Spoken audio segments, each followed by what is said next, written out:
Even though the hurricane season usually wraps up around November, it seems like it is just starting to ramp up in intensity. To be the best prepared for a power outage caused by one of these hurricanes or any other severe storm, we have come up with 50 amp emergency power kit, EP1450KIT.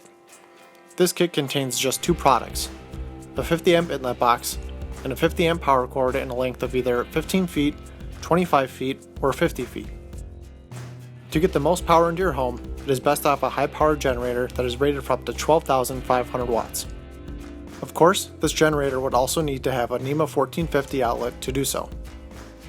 Once you have a matching generator and your inlet has been installed correctly, all you have to do is plug the 50 amp power cord in and you're good to go. There's even a power indicator light built into the cord so you know that the power is on. If you need more information about this kit or are looking for other emergency power solutions, please leave us a comment down below. You can also reach out to us via text, email, or phone call. Please give us a like and subscribe to see more content like this. Thank you for watching.